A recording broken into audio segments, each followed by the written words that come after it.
ఎందుకు జరిగించాలి దైవ కార్యక్రమాలంటే? కష్టం ఉన్నా, బాధ ఉన్నా, వేదన ఉన్నా ఎందుకు జరిగించాలంటే మనస్సునున్నాడు దేవుడు. మనస్సున, నోట్లలో కాదు, వేషధారణలో కాదు, పైకి ఏమంటే ఏదో భక్తిపరులుగా చూపించడానికి, నటించుకోవడానికి కాదు. ఇదంతా మనస్సులో ఉన్నాడు దేవుడు. ఆ కార్యం ఆగిపోతే ఆయనకి ఏం ఆగిపోతుందో, చెయ్యాల్సింది చేయకపోతే దేవుడికి ఎలాంటి జరగవలసిన మేలు జరగకుండా పోతుందో, ఆయన పిల్లలు ఎవరు ఆయనకి దూరం అయిపోతారు.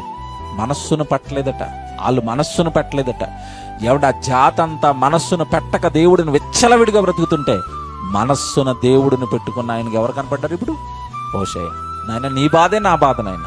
మనస్సులో నువ్వు ఉన్నావు కదా, నువ్వు పడుతున్న వేదన నాకు తెలుసు కదా, నువ్వు పడుతున్న కష్టం నాకు తెలుసు కదా, నా జీవితాన్ని పణంగా పెట్టి చూపిస్తాను. చూపించాడు. ఇప్పుడు ఆయన జీవితాన్ని పక్కన పెట్టుకుని మన జీవితాన్ని మనం ఆలోచించాలి. ఎంతవరకు మన మనస్సులోకి దేవుడు ఎక్కాడు.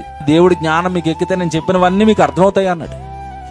నిజంగానండి, ఆ రోజు ప్రవక్త చేసిన త్యాగానికి గాను అందులో ఉన్న చాలా మంది మారారు. చాలా మంది దేవుని వైపు తిరిగారు. చాలా మంది దేవుడిని తెలుసుకున్నారు.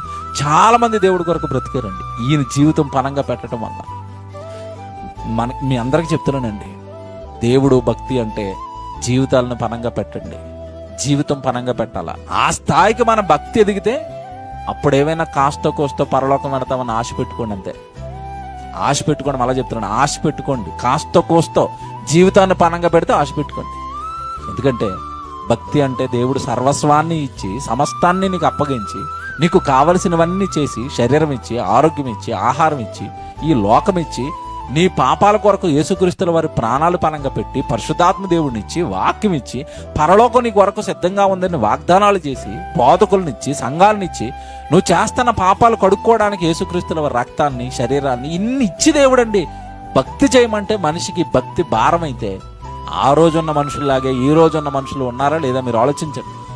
ఇన్నిచ్చాడు కదండి, ఇన్నిచ్చి భక్తి చేయమంటున్నాడు కదండి, ఇన్ని కళ్ళ ముందు పెట్టి తన కొరకు బ్రతకమంటున్నాడు కదండి.